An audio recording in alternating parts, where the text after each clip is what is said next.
so as you guys know, I've already done my PlayStation 5 unboxing and initial impressions, but this is going to be my full PlayStation 5 review. I go over the DualSense controller, the new features on the PS5, really the major upgrades, and the whole overall experience.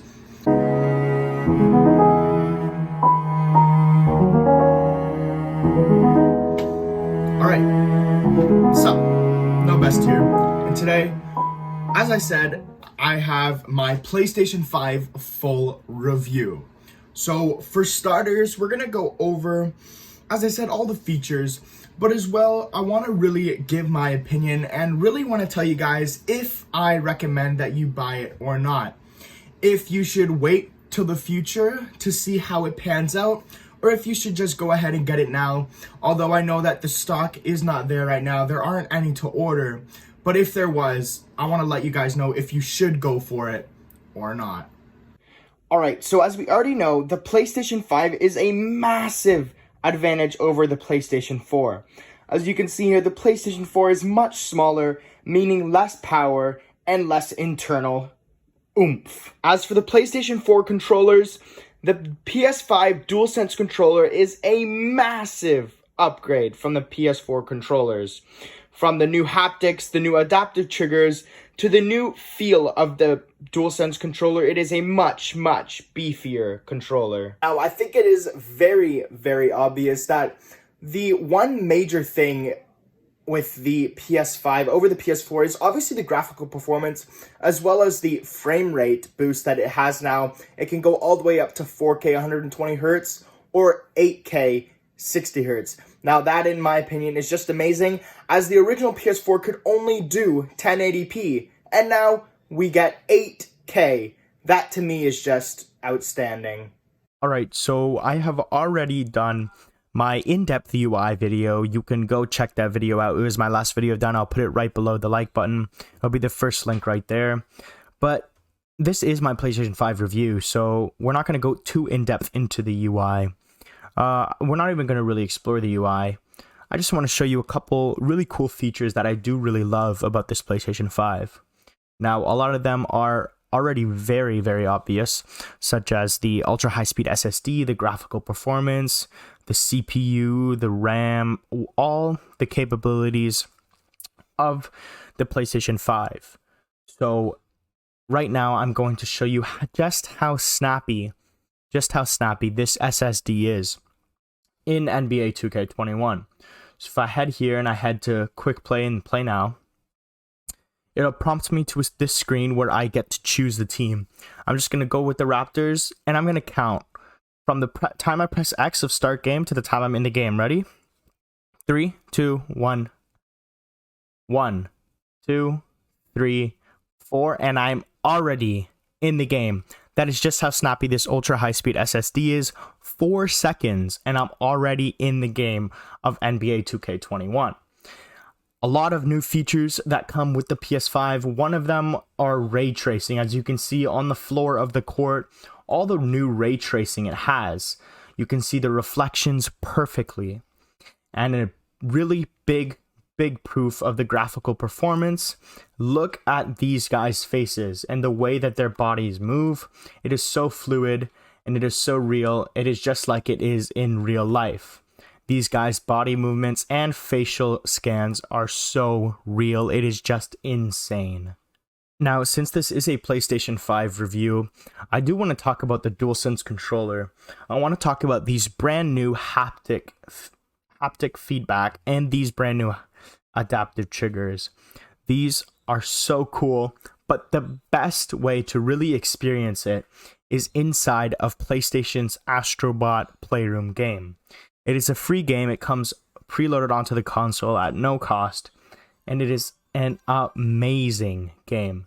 So here you can see when you get into the menu, you can choose control demo, start a new game, or continue. But if you choose this control demo, it is so cool, all the new features and how it really feels. But it is so hard to explain to you guys how it feels. You really have to feel it for yourself because it just makes the game so much more immersive. So I really suggest, if you guys do have a PlayStation 5, to try Astrobots, even if it looks like a kiddie game to you, try it because it really does show how the controller works. So as you can see on the screen here, it'll take you step by step. Right now it's showing the vibration and how the vibration works. Now it's showing the adaptive triggers. And sometimes you really gotta push down on these adaptive triggers. You really gotta push down to make them work. Another example, just besides Astrobots Playroom, is for NBA 2K21. Take that for example. When you're in a game, the more tired your guy is, the harder you have to push down, emulating his tiredness and his loss of stamina in a game. So that is a cool touch that you can do, the adaptive triggers. Next is the touchpad, as it is a full touchpad, which means, look, I can spell my name. I can even write my last name. So that's pretty cool to have. And you can also push down as normal on the touchpad. Next, you got your motion sensor. Now, as you see, all those bots fall into it. When you turn it on its right side, it knows the motion that you're doing, and you can only feel the bots in your right hand. And then when you turn it back to the left, you can only feel the bots in your left hand, which is really cool that the DualSense controller knows how to do that. So again, you see them fall into here. Now, as you can tell, this is motion sensor. You don't need the PlayStation camera anymore to do it. And finally, you have your built-in microphone, which is very handy dandy. If you just need to tell your friends, yeah, I'll be there in a minute, or I'm just putting on my headset, I'll be just a second. That is always handy to have. And that is your DualSense controller. Those are all the new features. But you really do have to feel it to know how these features truly feel. So overall, the PS5 is an amazing console. I love it so much, and I know that any of you who have it, or even any of you who don't have it right now, will love it because it is amazing. Alright, so the question is, do I recommend it? The answer is 100%. So, in my opinion, if you have the PlayStation 4, and you don't know whether it's worth it or not to upgrade to the PlayStation 5, I'm telling you now, it 100% is. From all the new features, the controller, the power, and the oomph of the PlayStation 5, it is nothing compared to the PlayStation 4. It can't even be compared to the PlayStation 4 because of how more advanced the PS5 is. So if you're hesitant about upgrading, don't hesitate, do it. I know that there is a shortage on the consoles as there's not a lot of stock, but if you can get one, get one. It's going to be worth it, not a doubt about it. And as for the cost is worth it. I believe that the $499 US that is a very appropriate cost for all of the power you're getting. I say that because if it is a PC with this internal specs, you will be spending way more, at least $1,000. Meanwhile, here you're only spending $499, so you can do the math. Guys, that's been it. Thank you for watching. If you guys don't have a PS5 yet, let me know down in the comments below. And if you do have one, let me know down in the comments below as well. Or if your order is still coming, but you have ordered one. Alright guys, thank you for watching. Please go out and have a great day. And we shall see you in the next one.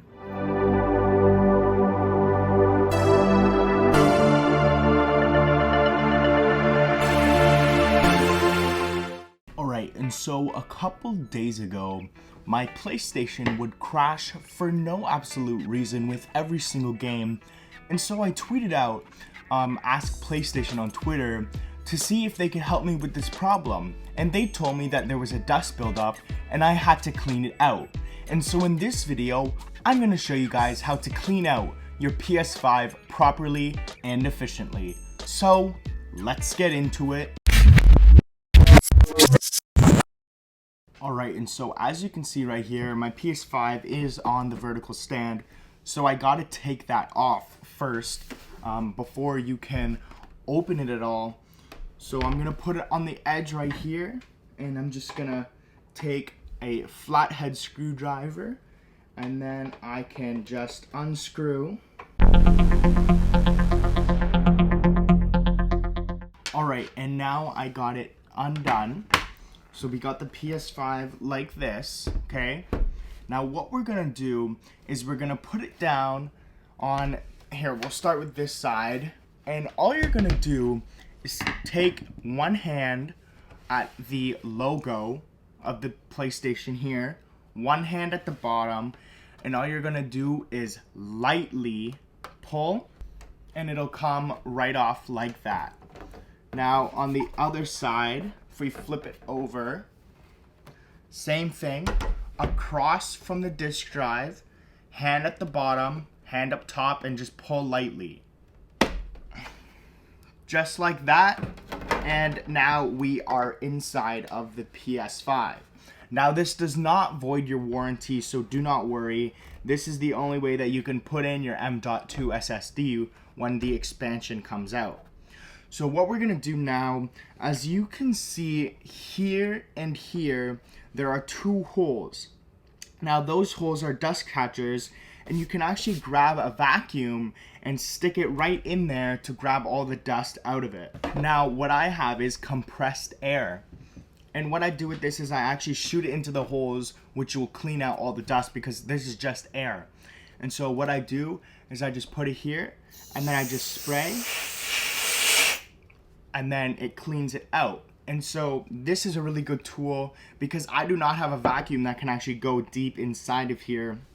And so once you're done with that, that's all you got to do. And then you can just wipe the top and the back here where the air goes in and out. And honestly, that's all you got to do. But then again, if your fan does start building up with gas, all you have to do is these 4 screws here, you got to take them out, take out the fan, and just clean it. And that's all you got to do. And so that is literally how easy it is to clean out a PS5. Now one tip I will give you guys, it's not about cleaning, but when the SSD expansion does come out, all you got to do is actually just take a screwdriver and take this screw out, and when you pull it open, that's where your M.2 SSD will go. And so that is pretty much it. That's how fast you can clean a PS5, guys. That's really how fast you can clean it.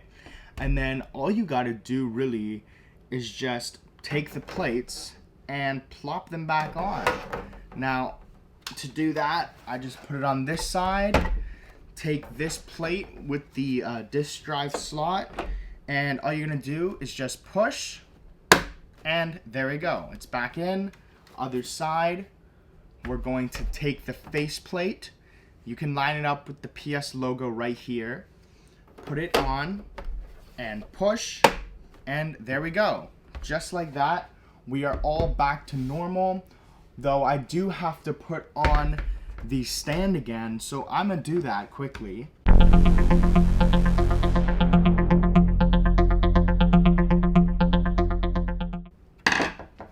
And there we go, back on its stand, and that's all you gotta do to clean out the PS5. Now I'm just gonna take this compressed air, one more time. Just spray the back and spray the front, spray the top here, and that's all you gotta do. And that is how you clean out your PS5.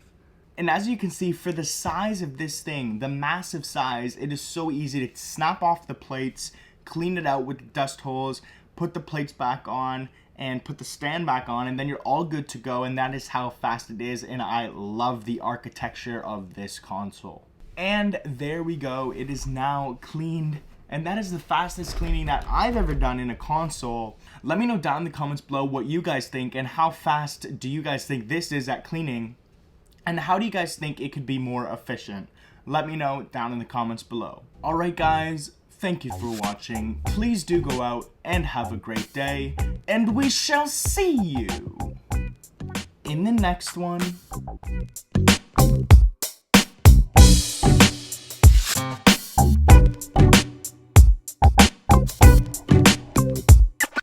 Which PlayStation headset should you buy for your PS4 or PS5? In this video, we're gonna find out. So, let's get into it. Alright, stop. no best here. And as I said, today we're going to see which PlayStation headset you should buy for your PS4 or your PS5. Now I have 3 headsets here. I have the gold wireless headset, I have the platinum wireless headset, and I have the PS5 Pulse 3D wireless headset. Now all of these headsets will work on either PS4 or PS5 if you use the wireless dongle. Now the wireless dongles do come in the box, so you don't need to worry there. You just plug it into the PS4 or PS5 via the USB-A port and you're good to go. Now the gold and the platinum ones charge via micro USB, while the new PS5 Pulse 3D charges via a USB Type-C. And so obviously the PS5 version, the PS5 Pulse 3D headset is newer. It'll charge faster. It's built for 3D audio. The platinum one is built for virtual surround sound and 3D audio as well, but not as advanced as the PS5 one. And the gold one, I would say, is sort of the entry-level headset for VR. It's meant for VR, and it has the virtual surround sound in there. So yeah, so the PS5 Pulse 3D will work on the PS4 no matter what. It'll work on PS4, PS5, or PC, all 3 of these. Alright, so we have 3 price ranges here. We have low price to medium price to expensive price. So now these platinum ones are the most expensive out of the 3 considering they're older. These run for around 250 Canadian before tax. These run for around 129 Canadian before tax. And these run for around 100 or 99 Canadian before tax. And so even though the Pulse 3D are newer, the platinum ones are more expensive. I would assume because of the build quality. These are made with metal and hard, durable plastic and good cushiony ear cups, while the Pulse 3D is all plastic with, I would say though, better ear cups because these feel much better, and these are built for 3D audio. And personally, I don't know about you, but the design looks way better on these Pulse 3D with the black and white monotone. And so personally, these 2 are probably my favorite, the platinum and the Pulse 3D. Although these gold ones are pretty nice. And these ones are the only ones I believe that fit with the VR. And so that's a cool touch right there. Now as you go up the ranks, you can obviously see the difference in why the prices are so different. This one is just one band at the top. You can adjust the size via the ear cups. And that's pretty much it. That's the whole design. It has all of your buttons on here. And yeah, that's pretty much it. The ear cups, they feel pretty thin, but they're not horrible. And as for the Pulse 3D, the ear cups don't move up and down. It's actually this band here that when I push, it makes it bigger, and it goes out pretty wide. And so again, all your controls are on the left ear cup, and these ones are built for 3D audio. And so yeah, and the ear cups on these I think are the best out of all of them because it feels very nice and it's very isolated, so I don't hear much right now. And as for the platinum ones, these ones are really nice. The ear cups are really nice. I believe that there's more sound isolation in these ones rather than the Pulse 3D. Again, the controls are all on your left side, and yeah, this one does have virtual surround sound and 3D audio, and there's a switch for that right here that you guys can switch on and off. And so this one does adjust via the ear cups, and as well it has this band here against the metal part. And these ones are the only ones that actually fold up like this, so then you can take them anywhere you want to go. And personally, I love the platinum ones the most. The comfort on these are so comfy, and I just love them so much. Yeah, these ones feel really nice, although the Pulse 3D ones feel really nice as well. But personally for me, I think the platinum ones are the best. And so the question of this video is which one you should buy for your PS4 or your PS5. And honestly, all three of these are really, really good. But if you're looking to get a headset with premium quality sound, really good mics, all of these have that. All of them have mics that are built into the headset, noise canceling microphones, so there's nothing popping out. You just talk and then it picks it up inside the headset. But if you're looking for the best quality and for the best money, basically, I would go for the newest, the Pulse 3D wireless headset. Now, these ones are $129 plus tax. The gold ones are only $30 less before tax, and the Pulse 3D are so much better as it has more controls, it's built for 3D audio, it is so much more comfier, and just the feel of these feels amazing, and I think the mics are better on here too. Now, if you don't want to spend that $30 extra, get these. But honestly, I would highly recommend to stick with the Pulse 3D as they work on the PS4 as well, even though they are built for the PS5 and it works on PC as well. Now, speaking of the Platinum ones, these ones are $250 and they're honestly really nice. I think they do sound better than the Pulse 3Ds in my opinion personally, but I don't know, there's just something about these Pulse 3Ds that I love very much. And so, although these Platinum ones are really, really nice and comfortable, and they have lots of controls on the side, all in all, I think I'm going to go with the Pulse 3D wireless headset, as it's right in the middle of the price range. It is the best bang for the buck, and as well, it has the newest technology in here. Now, although the build quality isn't metal like this, and this one is actually really light for the metal, this one I think is the best way to go because you're in the middle price range. You get all of the newest features out of this. It's built for the PS5. It works on the PS4 and PC. And I honestly think that these are the best bang for the buck. And to be honest, I think that the Pulse 3D is obviously lighter because it's not made of metal, but it's just a more overall comfier feel. And so, in conclusion, these are the ones that I highly recommend. So yeah, go for the Pulse 3D wireless headset in my opinion because it's in the middle of the price range. It has all of the newest features even though it's in the middle, and it's not too heavy like the Platinum one is, and it's not too light like these gold ones are. And so yeah, go for the Pulse 3D because it works on PS5, PS4, and PC. So yeah, and it works on Mac too, like any computer.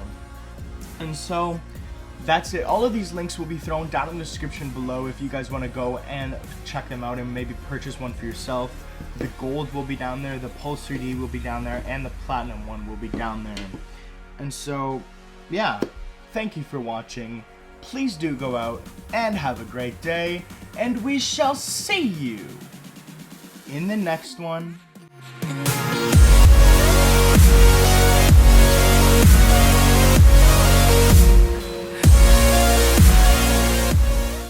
Alright, and so the PS5 for me has been an amazing console, and I love it. And so this video is going to be my long-term review of the PS5 and how it's going to fare out in the years to come. And so, let's get into it. Alright, stop. No best here. And as I said, this is going to be my long-term review on how the PS5 will fare out in the years to come. Now, first off, I want to start with game selection. Now, evidently, there aren't too many games, but there is a good chunk of games to play right now on the PS5. For example, all of your PS4 games are backwards compatible, but we also have a bunch of PS5 games such as Call of Duty Black Ops Cold War. We have the PS5 version of Rainbow Six Siege. We have the PS5 version of Fortnite. We have the PS5 version of Madden NFL 21. We have the PS5 version of NBA 2K21, and we have the PS5 version of Watch Dogs Legion. Now, all of these games are really good on the PS5. The graphics are amazing. The DualSense controller capabilities are amazing. And just everything that comes with it is amazing. And there are many other PS5 games to play, such as Right here we have Sackboy Big Adventure, we have Ratchet and Clank coming out soon, we have MLB The Show PS5 coming out soon, and so we have a lot of good selection games coming soon. I can't wait for this game right here, the Kena Bridge of Spirits. This game looks so good. It's coming out in August. I'm gonna probably pre-order it right after I record this video. And so yeah, so we have a good selection of PS5 games, and so that is what I wanted to cover first. And so next we are going to cover storage, because evidently in the future they will come out with a SSD expansion slot which you can expand your PS5 storage. But as you can see right here, we only have 667 gigs, as you can see in the very top right, of usable storage, because the other 119 at the very bottom is covered up by the OS system and all of the system stuff. And so I've used 519 gigs, as you can see next to the games and apps, and I only have 26 left. So if I go to games and apps, excluding all the YouTube and Prime Video and stuff, I have 1, 2, 3, 4, 5, 6, 7, 8, 9 games only installed. Now on my PS4, I had about 1.2 terabytes of storage. Now that is quite a lot. Actually, no, I believe I had 1.5 terabytes. And so that is a lot compared to what I have now. So I do not have all the games that I have now, obviously, but you are able to put a hard drive, which can really help there. For PS4 games only though, so until we get the SSD expansion, we cannot add more storage for the PS5. Now, I have seen some rumors going around about how the PS5 DualSense controller is really good, but the duration of its life isn't that good at all. And so it's estimated at around 400 hours, so that's just over about a couple months of usage, and then the controller is just dead. I've seen reports of controller drift, I've seen reports of the triggers not working as well as they're supposed to be, and so either Sony can do a firmware update or they can release a new version of the DualSense controller which can fix that. Hopefully the firmware version, so that we don't have to go out and buy a new DualSense controller every 3 months. Because I have 4 of them right now, and if you take into account 3 months, so 3 times 4 is 12, and so that means that in 12 months, 1 year, I will have to buy 4 more controllers for the next year. Like, that shouldn't be happening. And so yeah, I hope that they fix that in hopefully a firmware update, so that means we don't have to go out and buy the 2nd generation DualSense or whatever. But hopefully they can fix that through a firmware update to get all of those issues resolved. Alright, and so to be honest, I am not expecting a PS5 Pro or a PS5S or whatever you want to call it, because the PS5 is already powerful enough as it is, and the PS5 is going to last us around 7 years, 6 years, maybe 5 years. And personally, I don't think that there'll be a PS5 Pro, because look at the thing. It's already a behemoth, and what do you think that the next one's going to look like? Because that would be even bigger if you're going to fit, like, for example, 2 GPUs in there or whatever. And so personally, I don't think that there will be a PS5 Pro or a PS5 whatever. A more enhanced version of the PS5, I don't think. Most likely won't be, just because of the scenario that we're in with obviously COVID right now. Not just that, but everything that's going to, everything that needs to go in. They're already making a PSVR 2 coming out probably next year. They announced it a couple days ago. And so I really think that there's a lot to come with the PS5, but there won't be a PS5 Pro or anything like that. And so, yeah. Now, I think for the long term of the PS5, the UI is going to be very important. And as you can see here, the UI has had so many advancements, including all of these cards. As I can see right here, the percentage of my missions, I'm at 50% on this one, 0% on this one. And if you look at the very bottom of this one in the bottom left, it shows me how many hours are remaining in this. So that's very cool. And all of these tabs right here, and just the overall how fast the UI is, and all of the new features. I just think it's amazing how media and games have 2 separate tabs. And so personally, I think that the UI is going to come into a big play when looking at the PS5 long term, because the better the software, the longer people will stick around and play. Personally, from my experience, I know that if I have a bad operating system, I'll go to something else, such as if I have if I have an operating system that is not very user-friendly, not very good, and not very fast and snappy and attentive, I will obviously go to something else. So software for the PS5 and operating system for the PS5 has to be very flashy. The UI has to be amazing, good looking, flashy, all that. And so I really think that the UI will be very good, has to be very good for the PS5 long term if they want to continue striving with the PS5. Alright, and so let me know down in the comments below what you guys think about the PS5 and if you guys enjoy it as well. Alright, and so let me know down in the comments below. Alright guys, so thank you for watching. Please do go out and have a great day, and we shall see you in the next one.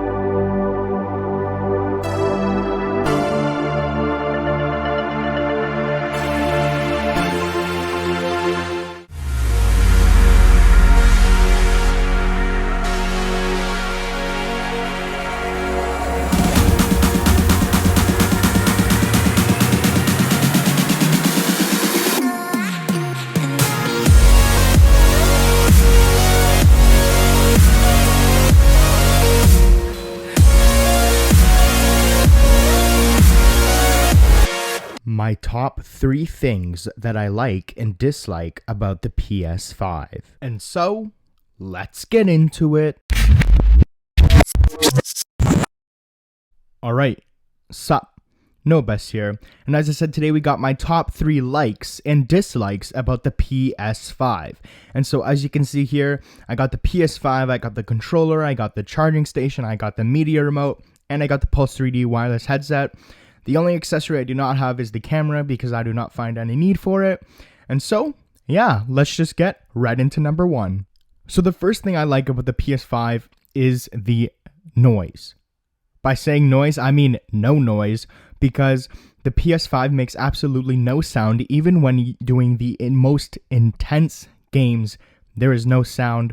At least not enough sound to hear when using the Pulse 3D wireless headset. So that is the first thing I love about the PS5, is how quiet it really is. The second thing that I love about the PS5 is its similarity and differences in a way. Because its similarity to the PS4, if you had the PS4, you definitely know how to use the PS5, so it has that similarity there. But again, it also has differences because it is a brand new console. It has way more features, way more raw power. It has a better UI, more fluidity, all of that.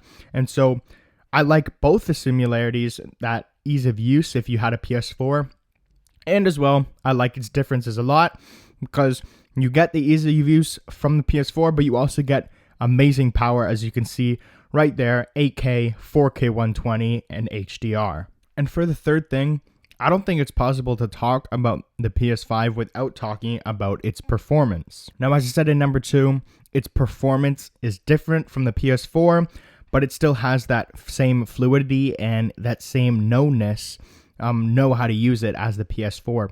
And so when talking about raw power, that's just something you got to talk about when you're talking about the PS5, because that is the main reason why they come out with a new console every 5 to 7 years, is because of raw power.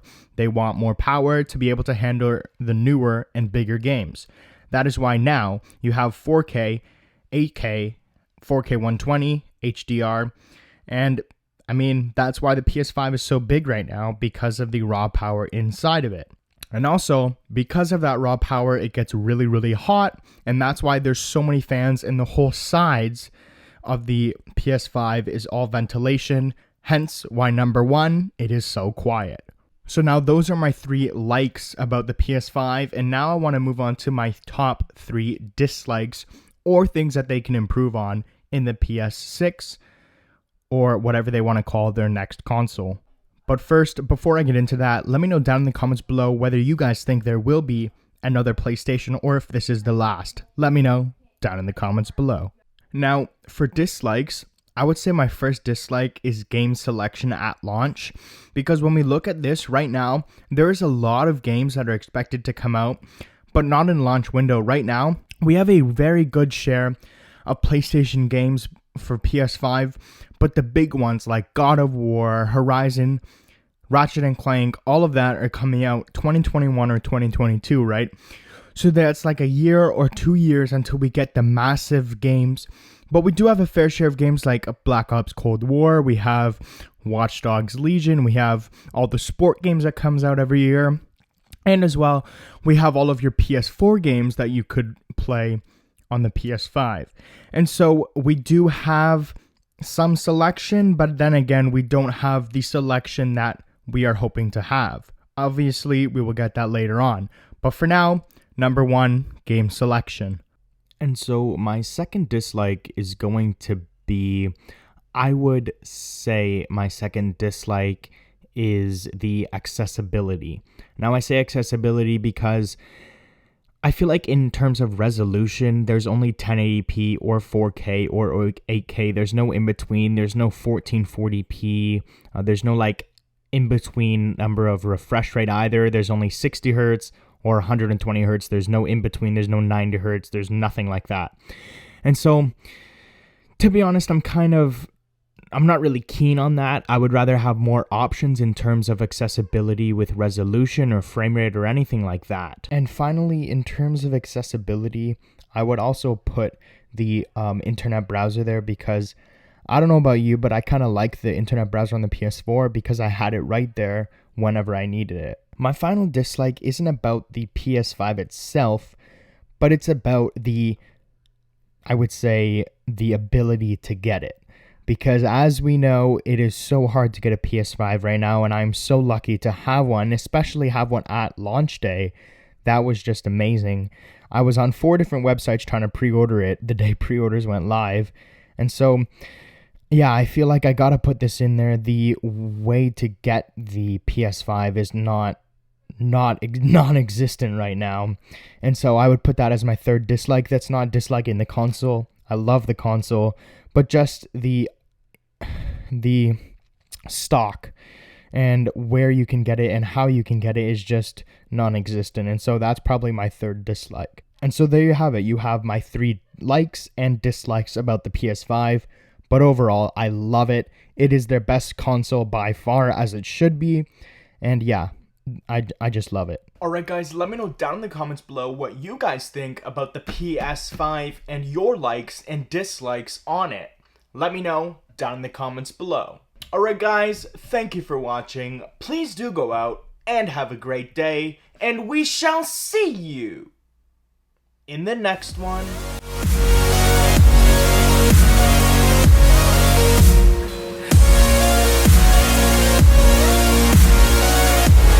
What will the future of PlayStation look like from here on out? In this video, we're gonna find out. So, let's get into it. Alright, stop.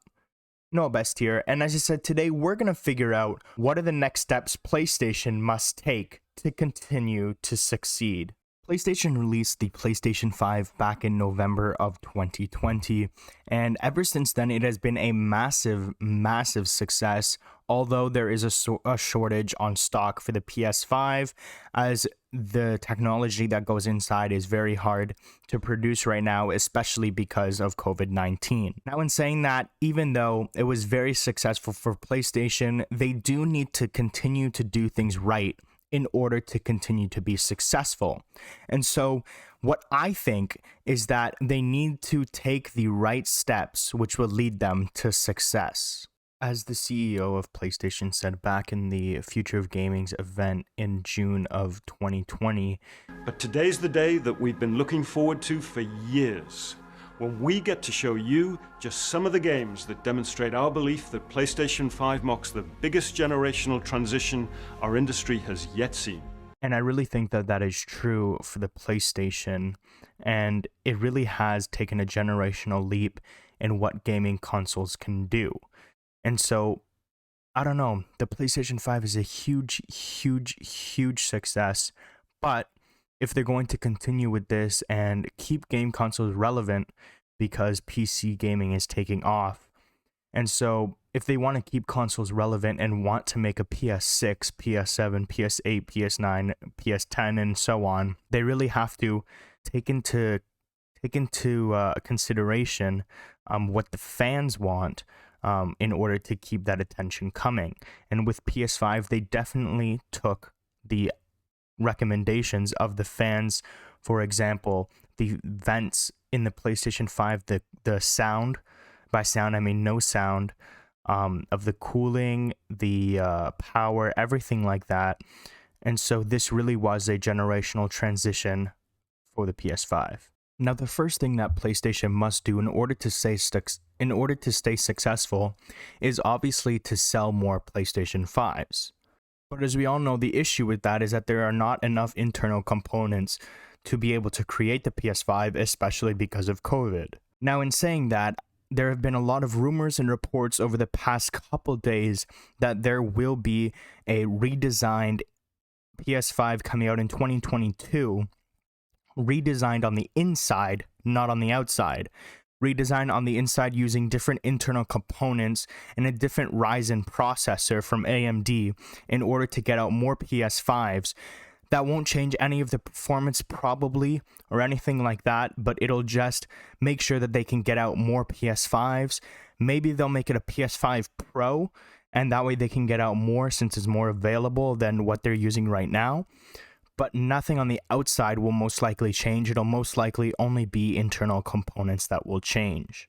Now, the second thing that PlayStation must do in order to stay successful is obviously to listen to the fans. Now, just like I said before, they listen to the fans on the PS5 in terms of air cooling, less noise when it is air cooling, internal power, all of that. And so I really think that they need to continue to listen to the fans in order to grab that attention, in order to stay thriving as the massive industry they are now. Not just in terms of hardware, but also in terms of games and first-party games and PlayStation Studio games. They need to listen to the fans and hear what they want. For example, everyone loved the Marvel Spider-Man from 2018, and what does PlayStation do? They come out with a Marvel's Spider-Man Miles Morales in launch of the PlayStation 5. And I think that was a very, very good move because the Marvel Spider-Man from 2018 was a massive, massive hit. And so that was a great move by them. And as well, the Ratchet and Clank that is coming out in June of this year. That is amazing because fans love the franchises. So I think that PlayStation really needs to give the fans what they want in terms of games and hardware in order to stay afoot and ahead of the competition, such as Xbox with Halo, as Halo got delayed because we saw at the Xbox event that Halo did not look graphically impressive at all. And that was Xbox's really only big game. And considering most of PlayStation's games are exclusive, such as Final Fantasy 16 coming out soon is exclusive, all of these games are exclusive to PlayStation. And I don't know. I think that they need to listen to the fans about games and hardware. Considering even, let's take GTA for example, GTA 5 Expanded and Enhanced is coming to PlayStation 5, and PlayStation 5 got to announce it and all that, so it only makes me think that when GTA 6 comes out, it'll be a timed exclusive for PlayStation or something like that, and that'll be really big for them. So I think PlayStation's doing a very good job in terms of exclusivity. They're getting great partnership deals and all that. Recently, PlayStation just invested another $200 million into Epic Games, so maybe they'll do a Fortnite exclusive thing or a Rocket League exclusive thing on PlayStation only. So we'll see. But again, PlayStation, to be successful, number 2, they must listen to what the fans want about both hardware and games. The next thing that PlayStation needs to do in order to stay successful is to not cut corners. And we saw that with the PS5. They didn't really cut corners in terms of anything. They even kept the price perfect, $499 US, $399 US for the digital edition. And I think those are perfect prices. They wanted to keep that $399. That's why they went $100 less on the optical drive. But I'm not sure if a 4K HDR Blu-ray drive costs that much. But again, they wanted to meet that price. And so I really think that that was a good idea of not cutting corners, especially on the technology inside of this thing, because the PS5 is a power horse. And I'm honestly impressed that they decided not to cut corners, because I really think that they want to push the PS5 a lot more than they are right now. Over the past few weeks, they've been really releasing trailers every day, trying to hype up the PS5. Makes me think that they're going to be launching a bunch of them soon, in a bigger stock. But yeah, I really think that they need to not cut corners in terms of technology inside, in terms of brand marketing, in terms of games. They really need to not cut corners. Sometimes they might need to, because obviously COVID, they can't do everything they normally would, but I would rather them take the time to not cut corners rather than to cut corners and try and do it as fast as possible. I really think that what they need to do in order to succeed is to not cut corners, to do their very best and take their time with it. Honestly, look at the PSVR 2, for example. They could cut corners, make it more or less the same as the last one, but what they're doing is they're taking their time. The controllers, the new PSVR controllers look really cool. They look a lot more like the Oculus ones. And so I think that they're really doing good about taking their time, not releasing the PSVR this year, but rather releasing it next year so then they can take their time, develop games for it, not cut corners on the hardware, have a better display inside the headset. I hear they're putting the DualSense controllers features into the PSVR 2 controller features, so that's amazing. So I really think that they're going to be doing a good job with not cutting corners, but in order for PlayStation to stay successful, moving on with their life cycle, going into PS6 in 5 years maybe, I really think that they need to continue not to cut corners. Now, I think that the final thing that PlayStation needs to do in order to stay successful, in addition to coming out with more first-party games and getting exclusive deals, they also need to create something that can compete with Xbox Game Pass. Because right now, they have PlayStation Now, but it is nowhere near close to Xbox or Game Pass, whatever you want to call it.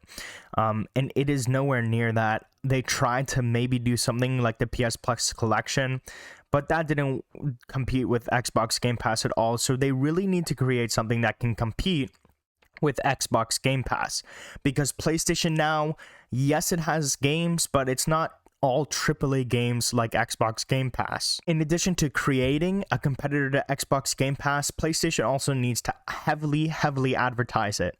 We see Xbox, they are heavily advertising it. You can now play it across PC, iOS, Android, and Xbox, all across it. And they're pushing it so hard, and they're making a lot of revenue from that, in addition to their hardware sales. And I think that Xbox is really relying on Game Pass sales over hardware sales, since you can play it on any of the platforms. So I think PlayStation needs to come out with a competitor to Xbox Game Pass, and as well they need to advertise it hard, push it hard in order to be able to compete with a thing like Xbox Game Pass. And I think that all of these things will really help PlayStation succeed, not just with the PS5 generation, but in future generations as well. So in all, what they need to do is they need to listen to the fans, they need to have more game exclusivity, they need to not cut corners, they need to be sure with their hardware, and they need to create something that will compete with Xbox Game Pass and advertise it hard. This is just my opinion, but let me know down in the comments below what you guys think about all these points I've made, and let me know if you guys have any other points down in the comments below. For now, that's been it. Thank you for watching. Please do go out and have a great day, and we shall see you in the next one.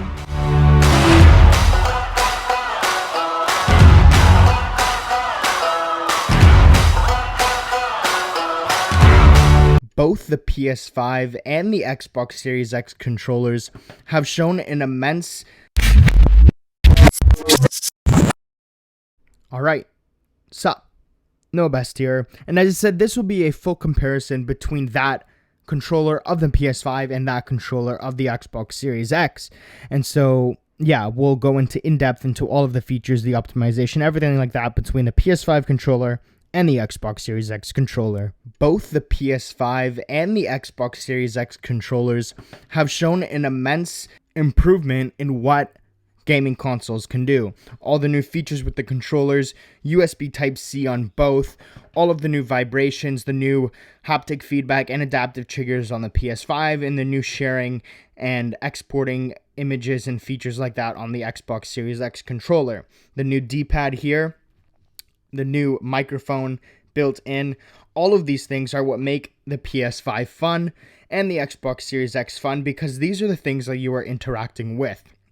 And so this video is going to be an entire comparison about these two controllers, a comparison between the PS5 controller and the Xbox Series X controller. And so, let's get into it. Both of these controllers feel amazing, but they also feel very similar when I'm holding the PS5 controller and when I'm holding the Xbox Series X controller.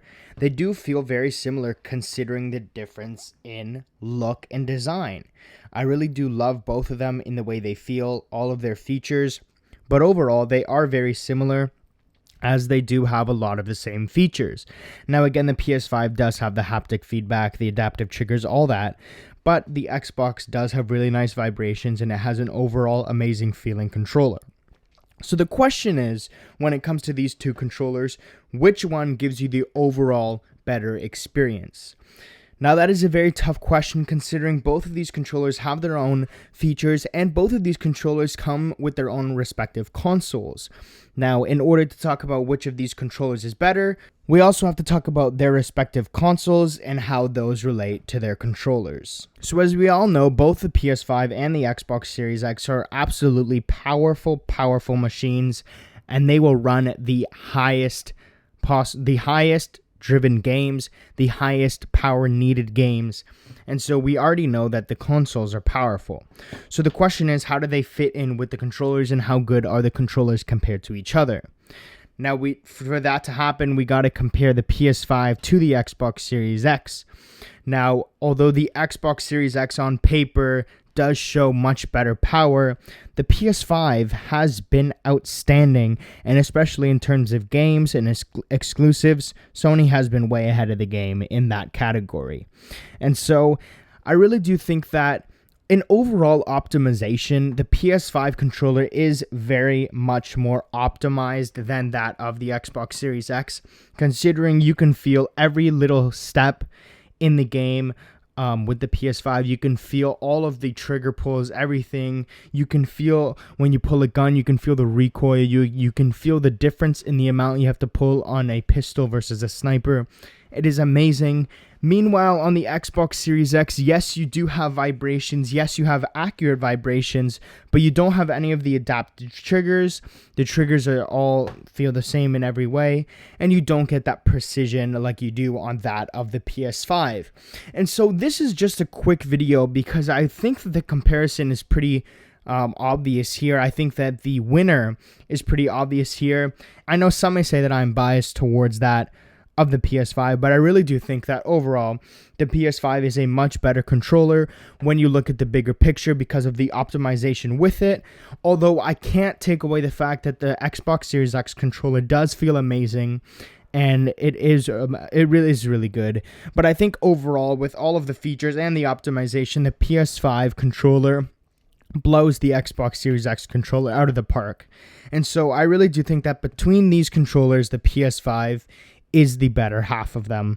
And so yeah, that was just a quick video comparing these controllers because the consoles have been out for quite a while now, but I haven't seen many videos comparing the two controllers in all of their likeness. And so that's been it. Thank you for watching. Please do go out and have a great day. Let me know down in the comments below which one you guys have, whether you have the Xbox Series X or the PS5 controllers or both. Let me know down in the comments below.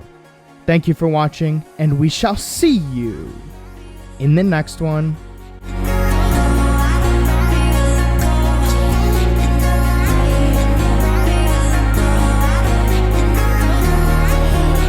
The PlayStation 5 has been absolutely amazing for me, and this video is going to be all about the PlayStation 5 1 year later, how is it held up, and how is it going to work out in the future. In this video, we're gonna find out. And so, let's get into it. Alright, so, NoBest here, and as I said, today is going to be a 1 year later look at the PlayStation 5. Now, as we all know, the PlayStation 5 has been an absolute beast of a console. Compared to the last generation PlayStation 4, it has taken a massive leap in each and every way. Now, right out the gate, I do gotta come out and say that I absolutely love the PlayStation 5 and all that it has been. I absolutely love the PS5. It has been so amazing for me. I've had no issues at all, except for the one time when it would randomly shut off and I had to clean it. But besides that, I've had no issues and it has been absolutely amazing to me. And so we're going to take a look at it, and first I want to talk about the design. Now, no doubt, when we first saw the PlayStation 5 design reveal back in 2020, we knew that it looked very futuristic, sort of like a spaceship, so to speak. And honestly, the design has held up well. It looks very beautiful still, and it still doesn't feel out of date, and it still doesn't feel sort of overused or overplayed.